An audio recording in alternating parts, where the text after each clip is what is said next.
todos. Vamos começar com o nosso livrinho aqui, com o nosso Francisco Cândido Xavier, pelo Espírito Emmanuel.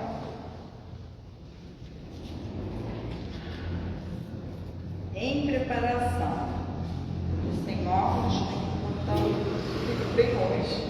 Diz o Senhor: porei as minhas leis no seu entendimento, e em seu coração as escreverei, e eu lhes serei por Deus, a elas me serão por povo. Paulo, Hebreus, capítulo 8, versículo 10. Traduziremos o Evangelho em todas as línguas, em todas as culturas, exaltando-lhe a grandeza, destacando-lhe a sublimidade, semeando-lhe a poesia, comentando-lhe a verdade, interpretando-lhe as lições, impondo-nos ao raciocínio, aprimorando o coração e reformando a inteligência, renovando leis, aperfeiçoando costumes e aclarando caminhos. Mas virá um momento em que a boa nova deve ser impressa em nós mesmos, nos refolhos da mente, nos recessos do peito, através das palavras e das ações, dos princípios e ideais, das aspirações e das esperanças, dos gestos e pensamentos, porque, em verdade, se o céu nos permite espalhar-lhe a divina mensagem no mundo, um dia exigirá nos convertamos em traduções vivas do Evangelho da Terra. Vamos elevar nossos pensamentos ao nosso Pai de amor e agradecer, Pai. Muito obrigada, Senhor, por estarmos aqui na sua casa mais uma noite, aqui com os nossos amigos encarnados e com os nossos irmãos desencarnados. Muito obrigada, Senhor. Muito obrigada pela vida, pelo que somos, pelo que temos. Agradecemos a Ti, e não só a Ti, mas toda essa espiritualidade que junto a Ti trabalha pela nossa elevação, pela nossa felicidade. Permita, Pai, que mais essa noite seja uma noite de muita luz, de muito aprendizado, de muitas bênçãos aqui nessa noite. Que o nosso irmão Paulo possa ser envolvido por Ti, possa ser imbuído por Ti, Senhor, possa levar a todos nós aquilo que nós precisamos, do nosso crescimento, possamos sair daqui melhorados, aliviados. Obrigada, Senhor, permanecemos o nosso irmão. Boa noite a todos. Boa noite. Prazer mais uma vez estarmos juntos, né? Para estudarmos um pouquinho mais. Na noite de hoje nós vamos estar fazendo um trabalho na modalidade do Liga Fogo, que são perguntas, né? Muitas das vezes dúvidas que a gente não encontra uma resposta direta nas obras de codificação, mas tem uma explicação ou um entendimento à luz da doutrina espírita. Então, nosso propósito é esse, né? Nós fazemos o entendimento das perguntas que vierem à luz da doutrina espírita, daquelas que soubermos, né? Porque se a gente não souber, a gente fica para a próxima, agora vai estudar mais. Então, as perguntas aí, quem estiver nos assistindo pode mandar pergunta também, e vamos lá. Primeira pergunta: qual deve ser nosso pensamento predominante durante o dia para podermos estar em sintonia com essa nova era que já está existindo no planeta? Então, olha só, o nosso pensamento é a nossa bússola bússola para a comunhão com o plano espiritual, seja o plano espiritual superior ou inferior. Então é por meio do nosso pensamento que vai conduzir as nossas ações que nós vamos firmar essa sintonia, né, com a espiritualidade nessas duas situações, do plano superior e do plano inferior. A situação planetária, não somos nós que vamos nos conectar com ela, nós vamos formar a ambiência planetária. Por meio do quê? Por meio dos nossos pensamentos, palavras e ações. Então, não é a situação planetária, né, que vai me influenciar. Não, é o contrário. Nós, por meio da nossa reforma íntima, né, é que vamos modificar a sociedade e, consequentemente, o status planetário. Então, a gente sabe que os mundos, desde o mundo primitivo até o mundo celeste, ele é representado pelos espíritos, né, que habitam nesses planetas. Não é o contrário. O planeta Terra agora, ele é um mundo de regeneração. Então, agora só pode todo mundo que vem aqui já está regenerado. Não é assim que funciona.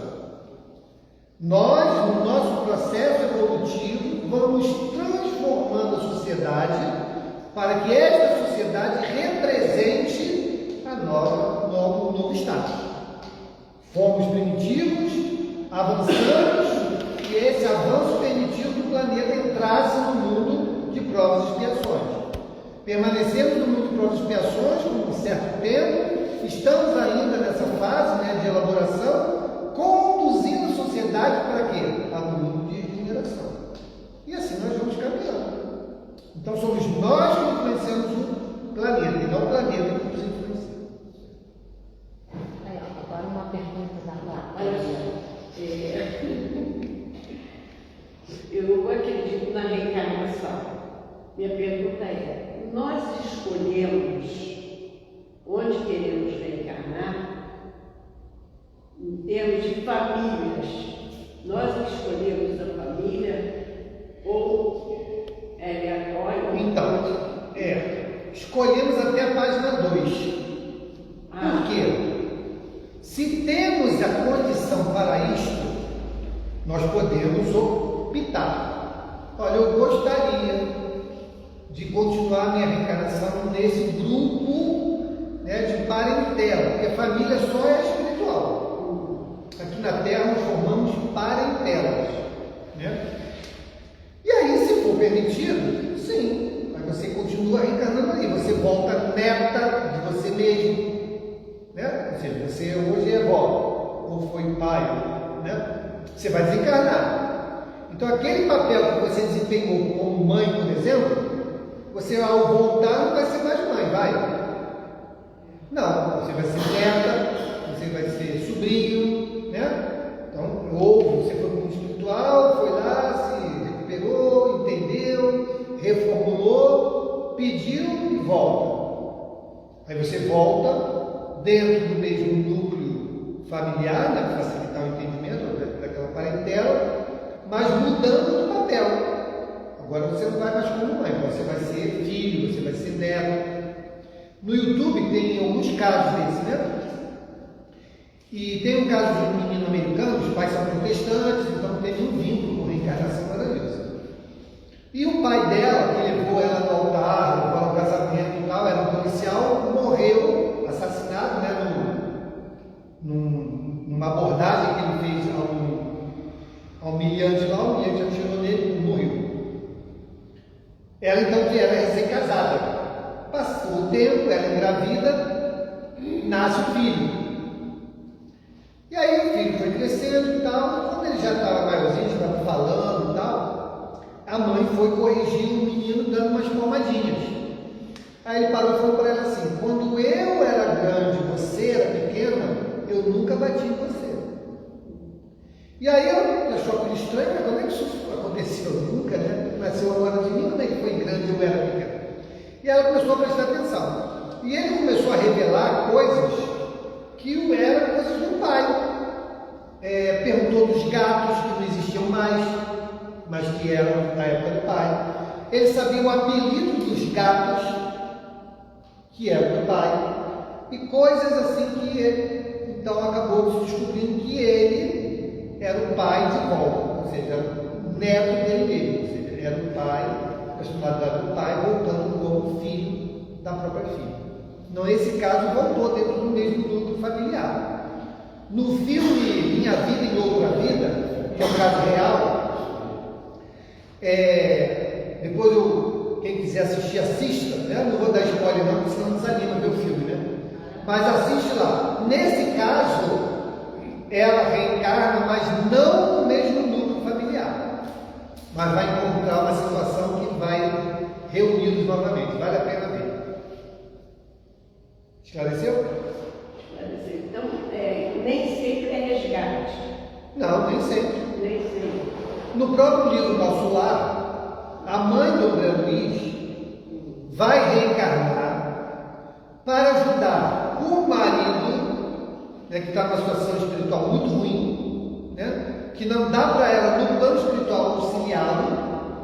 Então eles optam por reencarnar de novo para se encontrar de novo, para casar de novo, para tentar recuperar. Então ali no caso dela para ele não é resgate, entendeu? Ela vem no sentido de auxiliá-lo. Então nem sempre é resgate, nem sempre é prova. Às vezes é uma questão mesmo de escolha, né, de afinidade. Aquela questão dos missionários da luz, ou dos mensageiros, que vai falar da reencarnação do Segismundo. Ali é um resgate. Então existem várias situações que podem levar a N contextos, né? Diga, Pedro, Paulo. Você ia falar? Não, eu estava dizendo, ela veio como missão. Em relação a ele, né? Podemos, caixinha? Podemos, caixinha. Vou falar daqui bem alto para vocês. Tá? E surdinho, né? Hoje surdinho. Respeito o que é somente trabalhador, frequentador. É um passo inicial. Mas para adquirir fé robusta, lógica, racional, é preciso estudar? Com certeza. Porque veja bem, gente, a fé não é uma coisa que surge do nada. Fé é crença. Crença é que crê em algo. Então você precisa entender esse algo para depositar a sua fé. Senão você não tem fé em nada. Se você não acredita naquilo, como é que você vai ter fé? E para acreditar você tem que ter elementos de ter credibilidade. Então o conhecimento trabalha nesse sentido. Por que eu escolhi a doutrina espírita? Porque ela me responde uma série de coisas que na minha cabeça faz sentido. Outros já não. Outros partem de outras propostas que também podem dizer a ela profundamente. Mas a fé robusta, como diz o próprio Kardec, né, é a fé raciocinada, porque eu sei porque eu creio. Quando a gente não sabe, a gente fica subjugado à vontade do outro, que é a história dos dogmas. O que é o dogma? É você crer numa coisa que você não sabe, porque nem como. Mas eu tenho que crer porque o fulano lá disse que eu tenho que crer. Pronto, eu tenho que crer não por convicção, por imposição. Então, sim, a fé robusta, ela vem por meio da consolidação de valores, que os valores só surgem por meio do entendimento. Ninguém passa a ser honesto se não entender por que tem que ser honesto.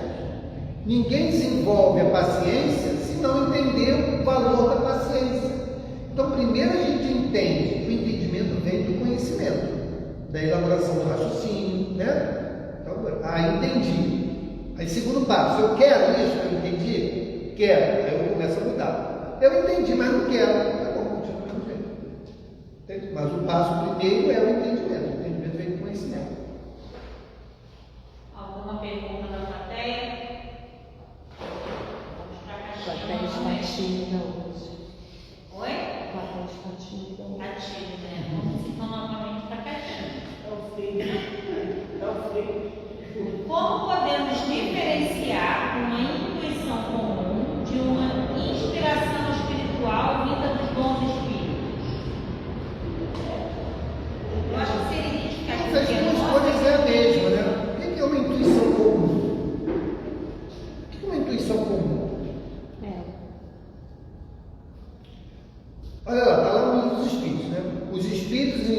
influenciam mais do que imaginamos. Quando de ordinário são eles que nos conduzem.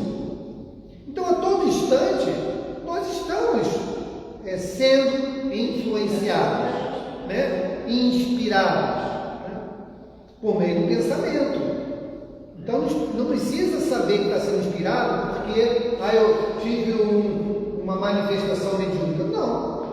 O pensamento é o principal elemento da comunicação, né? E da influenciação. Por que às vezes a gente está lá com uma dificuldade danada em alguma coisa, de repente surge na nossa cabeça, aquilo abre como, né, uma cortina. Cara, como é que eu não pensei nisso antes? O pensamento influenciou. Alguém te inspirou para fazer aquilo. Ou te inspirou, ou te trouxe uma informação, assim, nossa, me deu agora um aperto no coração e veio fulano na cabeça. Então, essas coisas acontecem naturalmente. Eu acho que eu vou formular a pergunta agora, Tá. mas é uma dúvida minha. Como diferenciar o que é bom do que não é bom? Então, aí Uma distinção boa ou não? de novo nós vamos entrar no capítulo da sintonia. Se eu me sintonizo com irmãos, né, ou com pensamentos, ou com inclinações infelizes, se eu tiver uma intuição, uma inspiração infeliz, eu não vou sentir a menor diferença. Porque eu já vivo igual, penso igual, para mim é meu pensamento mesmo. Entendeu? Então, agora, se eu estou lá, né, na luta pela reforma íntima, né, tem situações que eu já me convenci que eu não quero mais. E vem aquela sugestão, peraí, esse pensamento não é mais meu. Essa vontade não é mais minha. Então, algo está estranho. Então, eu posso resistir a isso, já reformular o pensamento para não abraçar a ideia. Vou trazer um caso para vocês. Uma amiga nossa, ela não bebe. Não bebe, na vida dela não bebe. Mas tem um dia ela caminhando lá, no calçadão e tal, nossa, a boca dela encheu d'água para tomar uma cerveja. E ela entrou no bar, pediu uma cerveja. Antes do cara vir e abrir a cerveja, falou, ué, o que eu estou fazendo aqui? Gente, eu nem tenho água de entrar nesse ambiente, muito menos de cerveja. Ó, cancela isso, saiu fora. Então, uma influência, mas que ela reagiu a tempo, né, e percebeu que aquilo não era dela. E quantas vezes isso acontece? Qual é o grande escudo para isso? O autoconhecimento. Se nós não nos conhecemos, qualquer sugestão passa a ser uma coisa natural e agradável. E aí a gente arrasta. Depois diz, não influencia nada, isso é coisa da minha cabeça. Então, uma pessoa que, por exemplo, tem o vício do cigarro, fuma cigarro, né? Daqui a pouco ela começa a fumar cada vez mais. Ela não vai estranhar, eu fumo. As pessoas vão dizer assim, nossa, está fumando muito. Que nada, fumando a mesma coisa. Hora que eu quiser, eu falo. E não atenda para isso, entendeu? Nós atendemos um caso, numa outra casa, a filha veio pedir pelo pai. Eu vim pedir pelo meu pai está fumando muito, e a gente está preocupado, não sei o que. Tá bom, né? Foi lá para o atendimento espiritual. Chegou no atendimento espiritual, manifesta-se um espírito, e aí no diálogo, você que está influenciando o irmão? Sim, sou eu. A minha tarefa é fazê-lo fumar.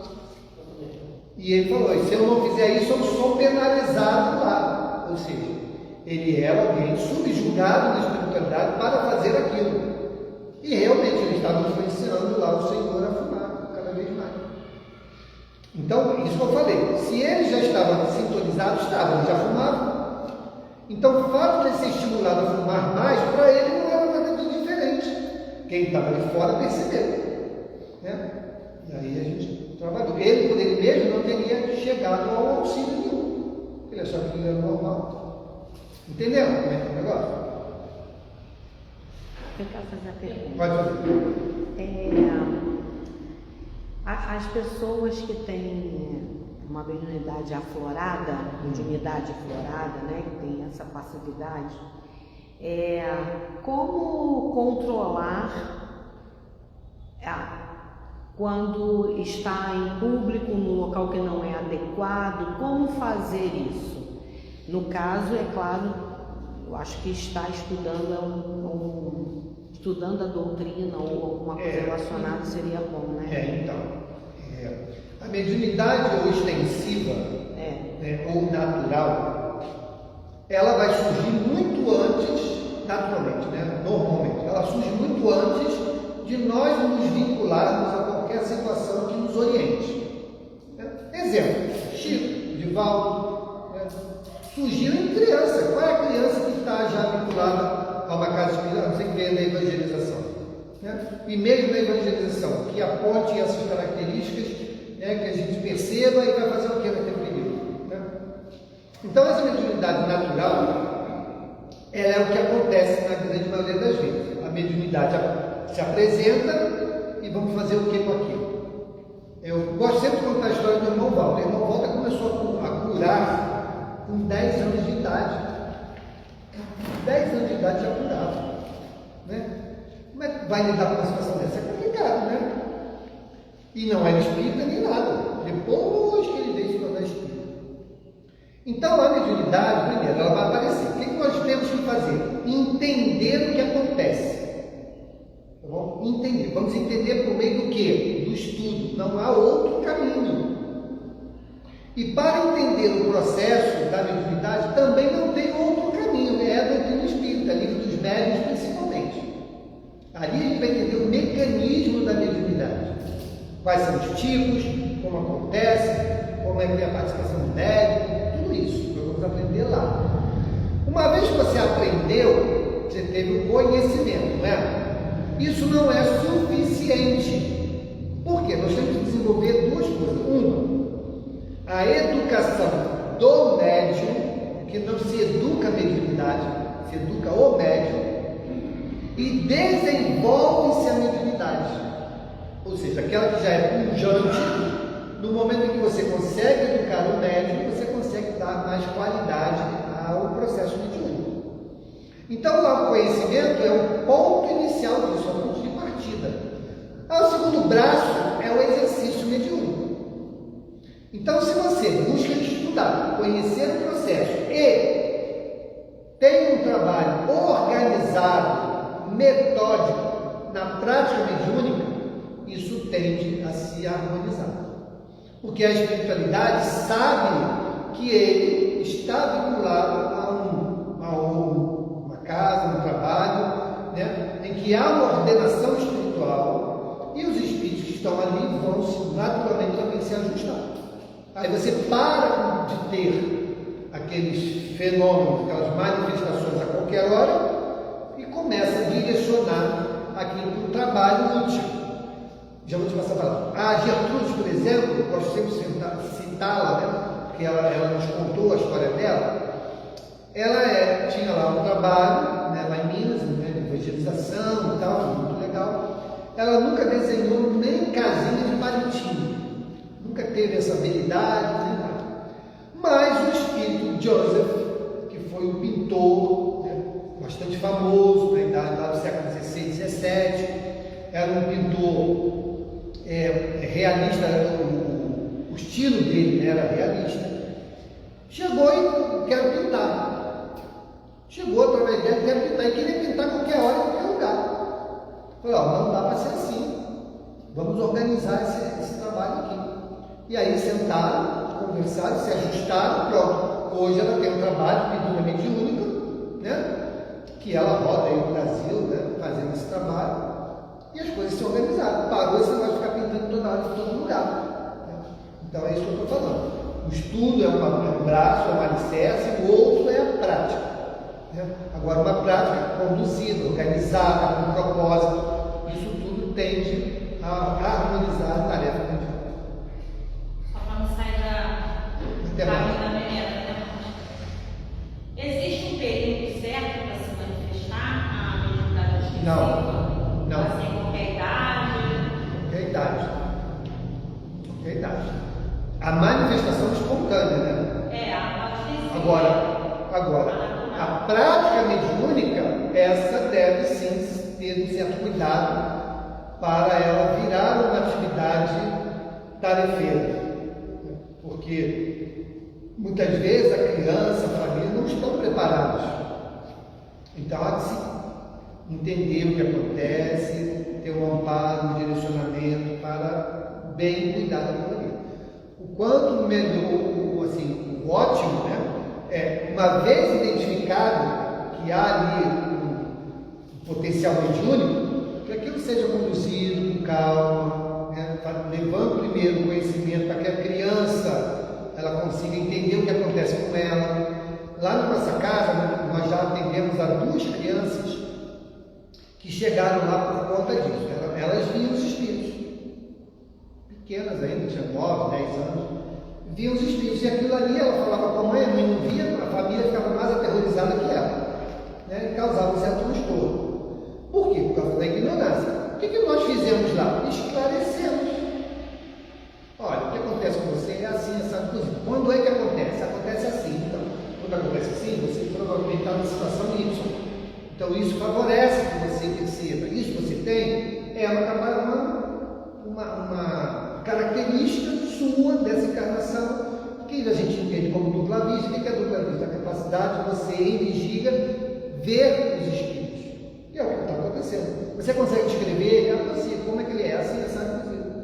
Então tá bom. E quando é que ele aparece? Aparece sempre, está sempre por lá. Então a gente vai esclarecendo as coisas que acontecem e a pessoa, uma vez entendida, ok, vida que segue. Orientamos para fazer o culto do Evangelho do lar, orientamos para que a ambiência da casa pudesse ser sempre a melhor possível. E aí, tudo bem, depois de algum tempo a gente conversou de novo, está tudo bem, já está dormindo normal, já não sai da fica com aquele sono perturbado. Beleza, tchau. Então é isso aí. Esclarecimento é a primeira parte. Cuidado acima de tudo, né? Oi? Cuidado na explicação, não utilizar que é bom, né? Saber Nada de endeusar a mediunidade, não. Fica uma coisa natural. E nem demonizar. Uma coisa natural. Entendemos? Oi? Diga para mim. A preparação do médico é muito importante. Agora, presume-se que um médico bem preparado, bem esclarecido, só receba mensagens esclarecedoras. Não. Mas a caridade no mundo espiritual é que nem aqui deve ser feita. Quem precisa estar encarnado deve ter o atendimento fraterno. E nem sempre um bom médico vai receber mensagens de plena luz, vai receber irmãos que precisam do auxílio. Claro. E essa preparação tem que saber que nem sempre só vem coisa boa. Claro. Na verdade, a maioria das vezes não virá. Né? Porque a mediunidade, gente, ela é uma ferramenta de auxílio à espiritualidade. Né? Basicamente, principalmente é isso. É um auxílio para a espiritualidade. O médium é um meio para que a espiritualidade, se comunicando com o mundo físico, possa também ser assistida, né? Acolhida e tudo mais. Então, nós, muitas das vezes, caímos na falsa ideia de que o médium é um ser evoluído. Não é. Não é. Alguns podem ser, mas a grande maioria não são. A maioria, 99% dos médiuns, são devedores. Por isso a mediunidade. Trabalho, poder, com a mediunidade, ajudar a muitos. Então, um ou outro, pontualmente, aparece sim aquele, né, iluminado que vem nos auxiliar. Mas não é essa coisa do mundo. Então, isso para ele faz com que ele fique como um receptor e transmissor. Ele recebe para transmitir. Como você falou, isso às vezes é quase que não. Você vai passar por isso. Não é que ele queira, não. Eu vou te ajudar. Você vai com essa ferramenta aí e faça bom uso. Ele receptor e transmissor. Vem e transmite. É um porta-voz. Mas não é que ele queira.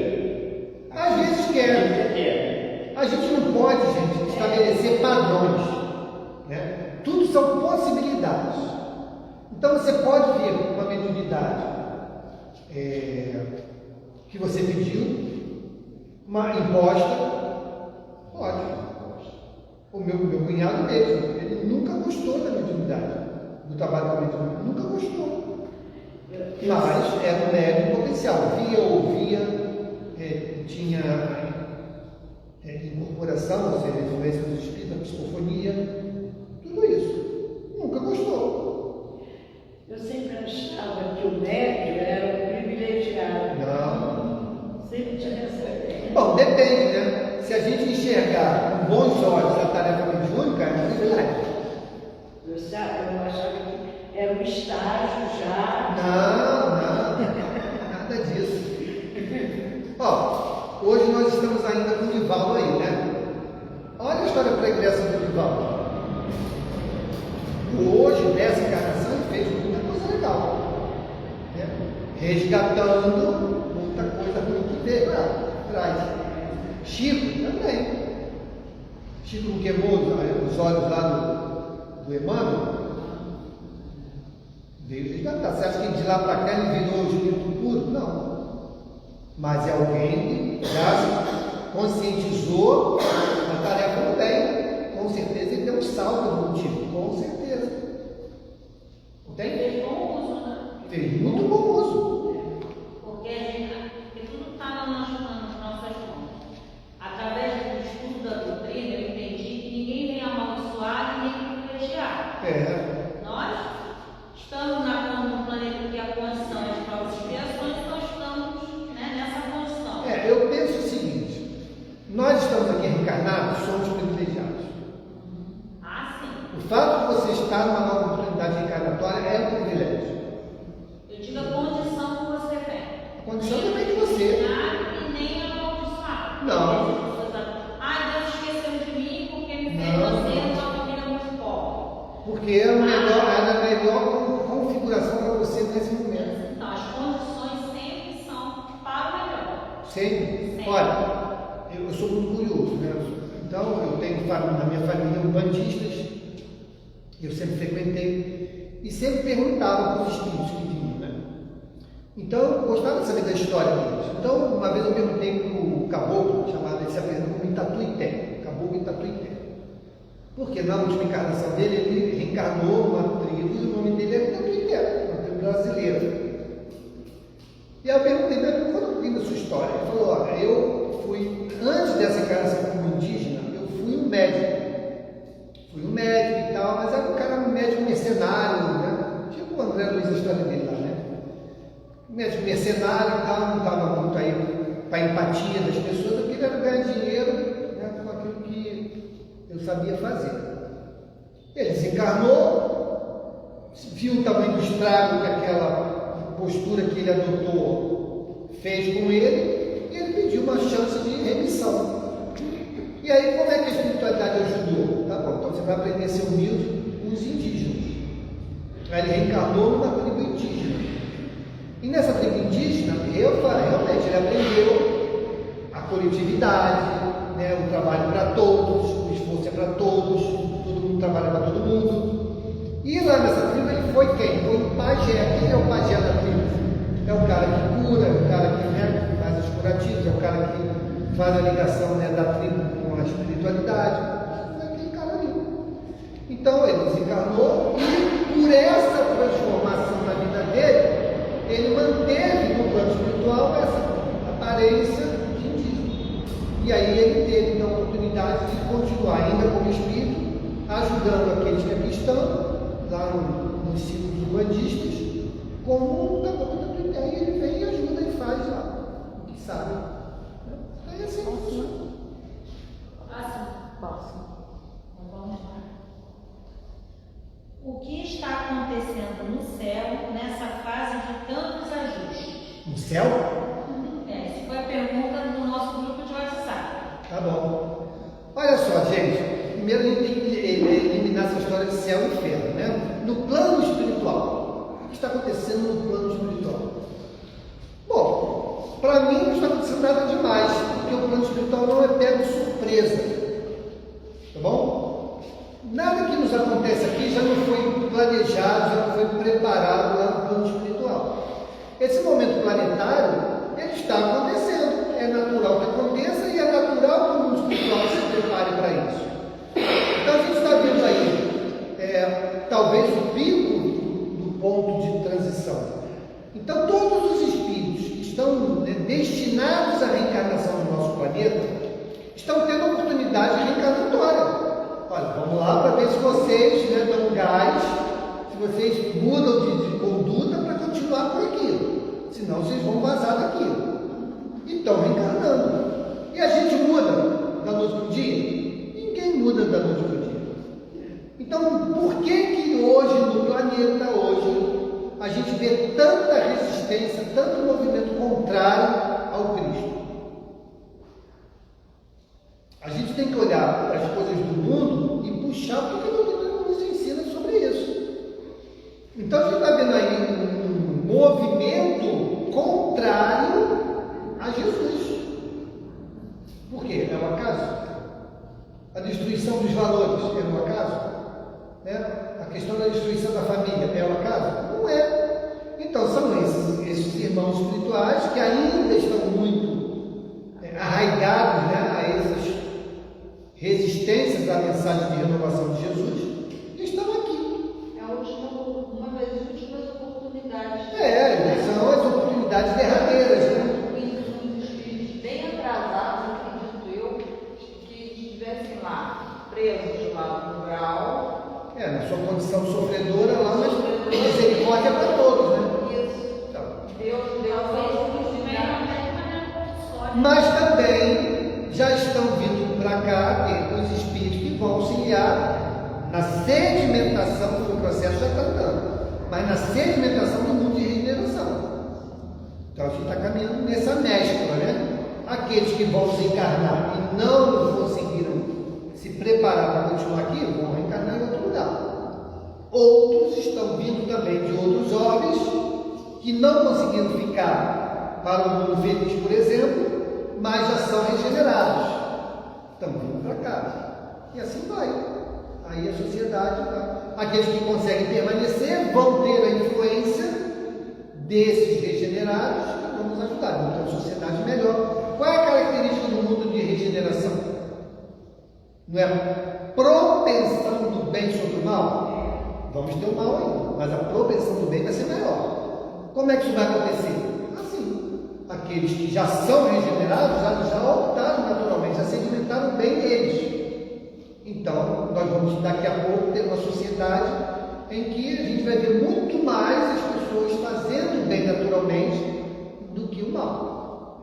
Vai ser o resultado. E esses renitentes no mal vão para outro, exatamente. Mais atrasados que eles poderão auxiliar no progresso. Essa situação hoje para cá com uma criança autista. Sim. Isso tem a ver muito com o mundo espiritual ou com os encarnados mesmo? Olha, de novo, nada acontece por acaso. Estão tentando entender. Nada acontece por acaso. Como será a sociedade no mundo de regeneração? Não sei. Quais as habilidades que essa nova sociedade vai ter? Não sei. Qual o nível de inteligência, qual o nível de sensibilidade? Não sei. Mas o que eu sei é que a espiritualidade sabe. O plano superior sabe. Hoje, nosso corpo hoje é muito diferente do mesmo que foi quando éramos primitivos. O corpo já modificou em relação ao que usávamos quando primitivos. É natural. Mais leve, Não sei se mais leve, mas mais adaptado, com certeza. E ele também vai sofrer uma nova adaptação para a necessidade desses espíritos que vão reencarnar. Então a gente vê, por exemplo, a própria alimentação. Antigamente a gente falava uma coisa de glúten, fazia mal? Fazia. Por quê? Porque o organismo estava perfeitamente adaptado para essa alimentação. Não estamos caminhando para um mundo de regeneração. Qual será então a situação social, econômica, alimentar dessa sociedade nova? O organismo vai se adaptar para lá também. Como a gente está num processo, as coisas não são amanhã é diferente, não. As coisas estão acontecendo. Então a adaptação orgânica está acontecendo. Daí a gente entende, né? Então, por que tem tanto autismo hoje? Primeiro que se conhece mais da síndrome hoje. Antigamente não se sabia. Então, muita gente era autista, mas não se enquadrava naquilo que se sabia. Hoje se sabe mais. E aí a gente identifica mais. Bom, o que eu percebo muito hoje é a influência demais dos espíritos. Você também está percebendo isso? Eles estão mais ativos do que era? O quê? Os espíritos estão mais ativos entre a gente do que era, inclusive? Não, eu não acho que sejam mais ativos, não. Eu acho que a sociedade está dando mais atenção à questão espiritual. E de várias outras formas, várias religiões, segmentos. Mas isso não significa que os espíritos estejam mais ativos. O que nós ouvimos falar lá atrás? A doutrina espírita será o futuro das religiões, não é isso? Então as religiões vão continuar existindo, mas os postulados espíritas vão acabar sendo absorvidos pelas religiões.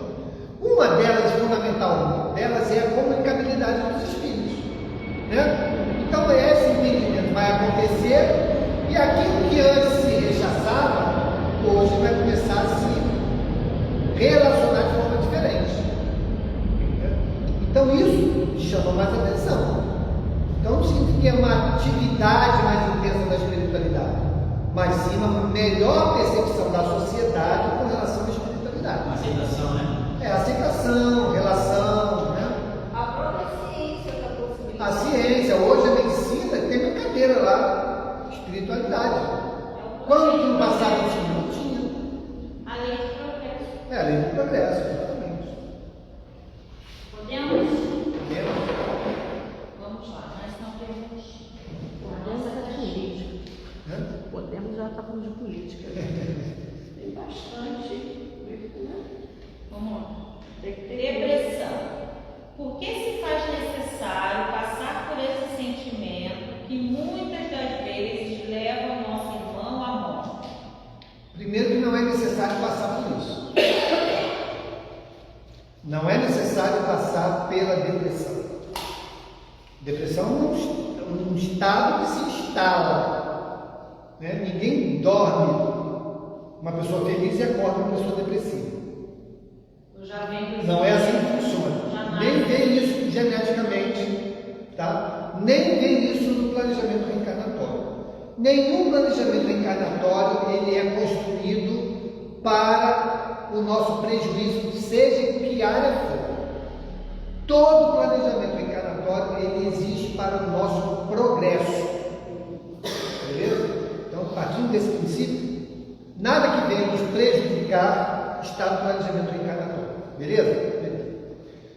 O que é a depressão? A depressão ela vai se instalar por vários motivos. Beleza? Mas ela começa com uma inconformação, da inconformação vem uma tristeza, essa tristeza se aprofunda, se instala a depressão e a gente se alimenta da depressão e esquece do mundo. São os casos mais graves, né? Que levam as pessoas, muitas das vezes, a escolher a porta do suicídio. Então a gente precisa, primeiro, acolher essa pessoa, não traçar nossas percepções para ela. Isso aí é falta do que fazer. Isso aí é porque não tem uma louça para lavar. Isso aí é porque tem uma vida fútil. Nada disso, gente. A gente não sabe o que se passa nela. Eu falo sempre o seguinte: todos nós agora estamos com dor de dente. Qual é a pior dor de dente? A minha. A minha, eu sinto. Eu sinto. Eu não sei quanto dói em você, e é o que a gente faz quando a gente encontra essas pessoas. A gente pega a nossa régua e quer medir o outro. Não pode ser assim. Então nós temos que acolher essa pessoa, descobrir qual foi o ponto de partida para essa depressão. Ela existe. Tá bom? Ela existe. Seja algo que nós vivemos nessa vida, ou seja uma hipótese uma influência espiritual. Mas ela existe. Ela sempre está relacionada ao passado.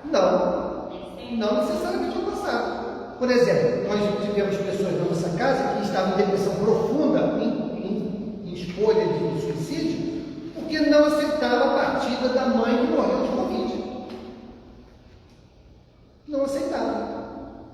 O que isso tem de espiritual? Nada. O que isso tem da vida passada? Nada. Mas a relação dela com aquela perda era demais para ela suportar. E ela foi mergulhando, primeiro no processo de culpa, que é terrível, ninguém é culpado de nada, nós somos responsáveis. A gente tem que enxergar assim, eu sou responsável naquilo que de fato eu promovi. Porque tem casos que a gente nem promoveu, morreu de Covid. Eu botei Covid lá?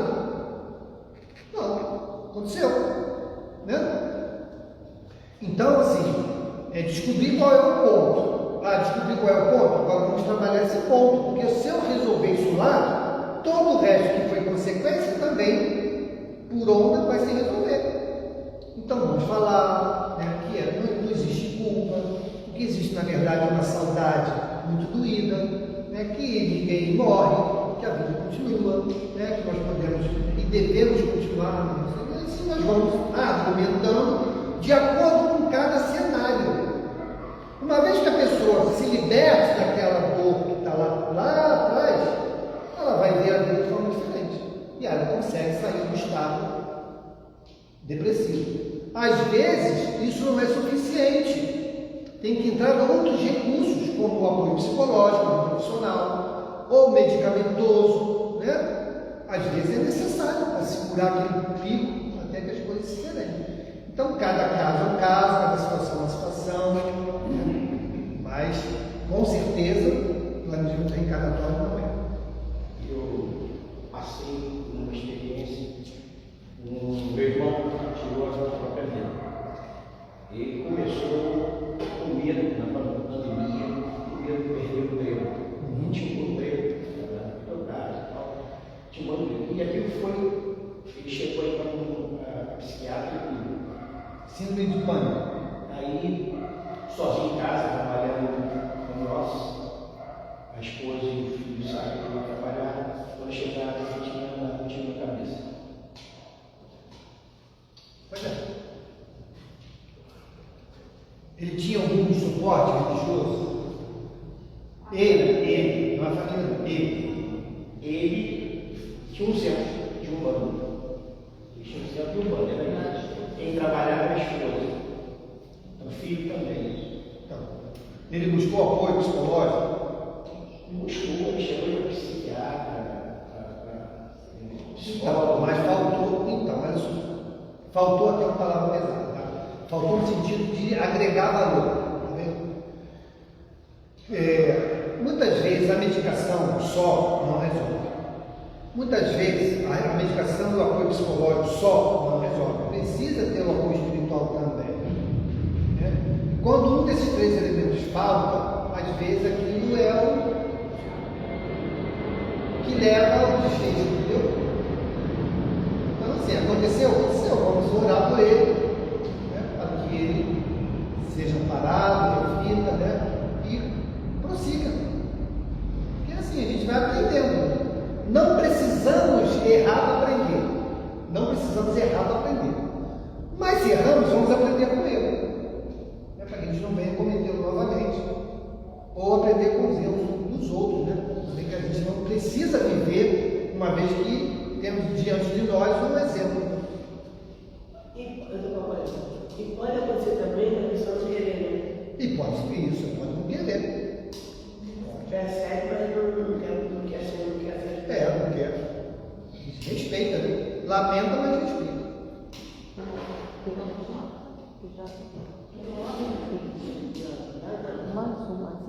Só mais uma?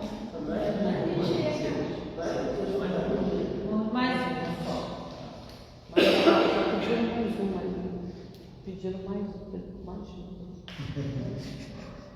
Ele tem. O espiritismo e a política podem estar juntos? Claro que sim. A política, olha só, a política está em tudo. O problema é a política partidária. O partidarismo é que é nocivo. A política não é nociva. Política existe, faz parte da sociedade. Ela faz parte da sociedade. Quando a gente abraça uma ideologia, é que a gente começa a se complicar. Porque a gente começa a negar todo o resto. Todo o resto não presta, só a minha ideia que presta, que é o partidarismo. Né? Então, você vê na nossa política brasileira, né? Quantos partidos existem? Vários. Porque cada um quer abraçar uma fatia da sociedade, né? Para ter voz lá dentro. Né? Isso é péssimo. Isso não é bom. O ideal é que nós tivéssemos ali um consenso para a população brasileira. A ideia de o Estado. O que é bom para o Estado brasileiro? Todo mundo gostaria de ter uma boa educação? É comum para todo mundo. Por que tem que ser partidário? Todo mundo gostaria de ter segurança? É para todo mundo. Por que tem que ser partidário? Entendeu? E assim nós vamos vendo. Então, quando a gente fatia muito bolo, cada um quer defender o seu pedaço. Então, a política partidária ela é nociva. Mas a política, a ciência de relacionamento, ela está aí. É a lei de sociedade. É a lei de sociedade, está aí. Ela não é mal nem faz mal. Você conhece algum político declarado espírita? Eu não O conheço. quê? Você conhece algum político declarado espírita? Eu não conheço. Você Declarado? É. Presidente Menezes. Ele deixou Esse de é fazer bom? Esse é Na bom? atualidade, na atualidade, na atualidade. Na atualidade? Eu não conheço. Ó, a gente não sabe porque normalmente as pessoas não se declaram, né? Mas a gente tem ali alguns sinais. Ah, eu não vou ficar falando nomes aqui, porque a gente começa a puxar para o lado partidário, né? Mas assim, o fato é, a política não é o mal. Sim. Política não podemos demonizar a política. Eu, particularmente, gostaria que tivesse, mas eu não conheço assim, declarado mesmo. Eu Acho que também é estou falando relevante. na atualidade. Então, esquece, Não sai da vossa mão esquerda que faz a vossa mão direita, né? Esquece o doutor, vamos falar da atualidade. Eleição ano que vem, Tadeu, pode se candidatar. Tá bom? Não estou preparado. Não estou preparado. Aí, viu? O mal do espírito é esse, nunca dá pra Preciso estudar muito ainda. Gente, não vai encerrar. Bom, gente, ó. Dá tempo. Se não tem mais perguntas, Não, tem. Eu quero saber se dá nós tempo. temos o horário, tem lá 5 Não, minutos. preciso estudar muito ainda para chegar nessa área. Então, eu estou preocupado com o seu horário. Se você me der. Não, porque o horário da reunião. fazer mais uma, deixa eu chegar. Pode só Puxa mais uma aí. Só mais um. Só mais um. Aqui não tem ninguém não perguntando aqui? Não, não tem. Deixa eu até ver se Abri a prepara caixinha mais cedo, a gente anotou e já colocou aqui. Vamos lá. Vamos lá para a agendação para a última pergunta de hoje. O que a espiritualidade está nos trazendo de informação sobre esse momento de transição do planeta Terra? Já foi feito. Isso a gente já respondeu. Puxa outra. Então pode ser então a última. Ixi, olha, eu peguei com papel então. Qual a importância do estudo da doutrina espírita para os frequentadores e trabalhadores das casas espíritas? Será que ser só trabalhador ou frequentador não basta? Também já respondemos isso. Mas assim, não basta porque a doutrina espírita, gente, ela veio para nos auxiliar em nossa reforma íntima. Beleza? Se a gente não entender a proposta da doutrina espírita, a gente não faz a reforma íntima. Então tem que estudar. Se eu não conheço os postulados, como é que eu vou abraçar, entender e cumprir? Não vou. Então, no momento que eu estou como frequentador, eu tenho que não só vir às reuniões e prestar atenção no que é dito, mas levar esse conhecimento para mim. Porque a doutrina espírita não foi feita só para dentro da casa espírita, é para a vida. Então, nós temos que levar o conhecimento para a vida. Ok? Por isso, eu tenho que estudar, tenho que prestar atenção, eu tenho que debater, eu tenho que entender o contexto. Só ler também não resolve. Às vezes vem as dúvidas, e aí, quem tira minha dúvida? Ninguém. Isso aqui não é um romance para eu ler. É uma doutrina. A doutrina, ela é construtiva.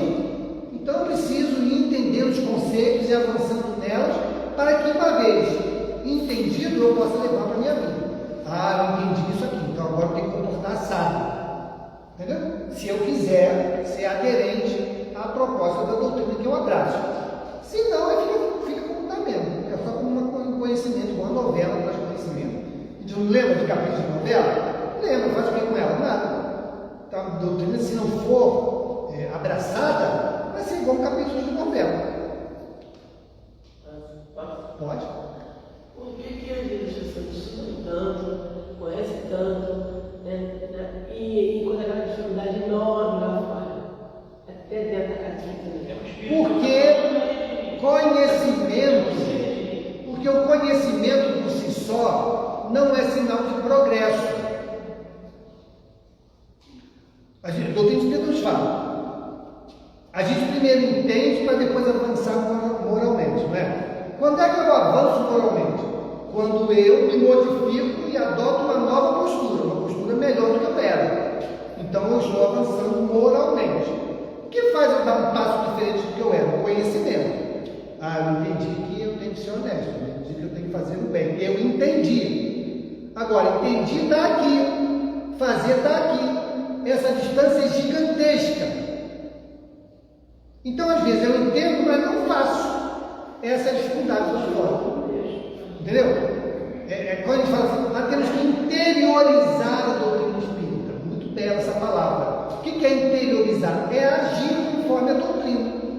A gente age 100% do dia conforme a doutrina? Não. Essa é a nossa dificuldade.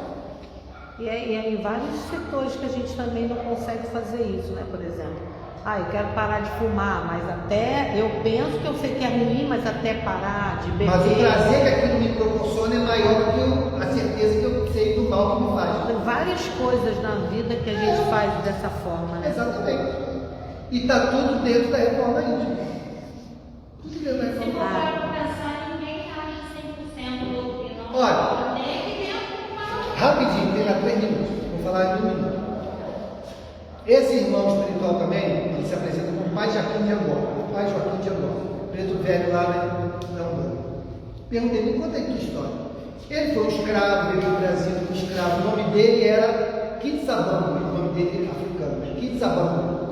Mas aí quando chegou no Brasil foi rebatizado, né? O português fala Kitsabangu, não, você vai chamar Joaquim. Tá bom? O nome dele era Joaquim. E aí viveu a vida dele lá, tudo bem, desencarnou. Na espiritualidade e tal, olha, você quer ajudar? A pessoa quer ajudar. Então você vai ajudar dessa maneira aqui. Você vai lá, vai se apresentar com esse nome aqui, né? Pai Joaquim de Angola. Você vai ajudar as pessoas lá aconselhando, dizendo, tá bom, tá bom. Mas vem cá, eu posso fumar o meu pinto e tomar o meu vinhozinho? Por isso que ele ainda não se desagarrou. Mas é alguém que faz o bem, que vem, que aconselha, né? Quer fazer o bem para todo mundo. Está no processo dele. Quantos não têm esse vício, mas não faz nada de bom para ninguém? Né? É capaz de ter uma palavra de consolo para quem chega e bate a sua porta. Nem perguntou comigo a cara. Exatamente, ela lá fez a tragédia que ele fez. Ok? Chegamos no nosso horário. Obrigado. Obrigada. Até a próxima. Obrigado, irmão. Até. Só vou pedir desculpa que eu tenho que sair, porque eu tenho que abrir outro trabalho, tá? Até chegar em casa. Cadê vai te conduzir até a saída? Tá liberado. Tchau. Obrigado, gente. Um beijo. Começa aqui que eu volto para noite. Até a próxima. Então, isso é sala da sala, né? Vai ser aqui. Bom, vamos agora aos informativos, né, da nossa casa. Está terminando o mêsversário do Genlar. Estamos encerrando o mêsversário do Genlar e da nossa mãe, a Cida, que fica o mês inteiro comemorando também. E Foi tem muito mais, bom. não foram feitas todas. Não foram feitas todas. Perguntas boas, né? E vamos ter mais pinga-fogo ao longo do ano. Ele volta. Ela não soube encarar. A dela vai ser a Tem mais ali. Vai ficar para a próxima. Então, vamos. Uma informação importante, tá? Eu vou passar os informativos, né, das atividades da casa e logo em seguida vamos fazer a nossa prece final e hoje, excepcionalmente hoje, o passe